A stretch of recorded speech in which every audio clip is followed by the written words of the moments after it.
If you're trying to save time at the gym, then having to do just a single set for each exercise might be appealing to you. Luckily, it might actually be worth it. But what exactly can we expect, and what exactly should we do to get the most out of doing just a single set? Well, let's find out.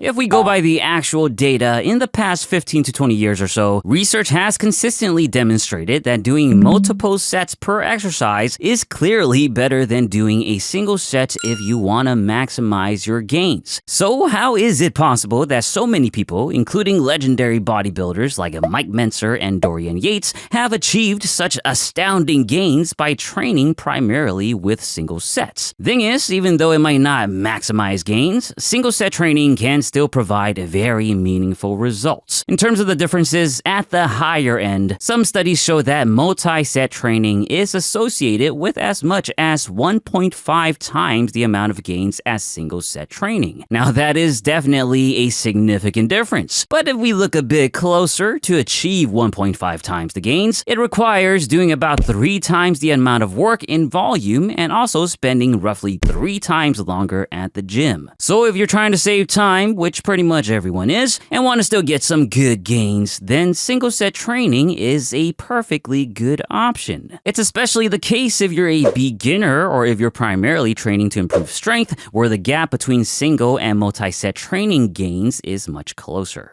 But now with all that context out of the way, let's break down the best way to actually do your single set to get the most out of it, because you can't necessarily just do one set of whatever you're already doing. Based on what we see in the science, for single set training, you want to lift with fairly moderate to heavy intensities, about 70 to 85% of your 1 rep max. This should put you at about 6 to 12 reps for the set. Do this 2 to 3 times per week for each exercise. Now you really want to make sure that this single set is taken close to or even all the way to muscular failure. Otherwise, a lot of potential gains will be left on the table and that time efficiency advantage is essentially gone. Now you can do single sets for all your exercises or just for some. Maybe a mixed split, like doing single sets for your compound lifts and 3 sets for your isolation and accessory exercises, can be a good balance that increases volume while minimizing work for the tougher lifts. Another thing you might also consider is adding 1 or 2 drop sets immediately after your single set. This can squeeze in a little more volume and get you even closer to failure. Just make sure you adjust your recovery to accommodate for the added fatigue.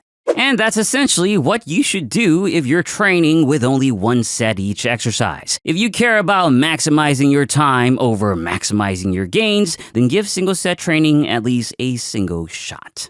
If you enjoyed this video, then please give it a single thumbs up and share it with your set-loving friends. Subscribe for more and let me know what you think in the comments. As always, thank you for watching, and don't forget to get your single protein.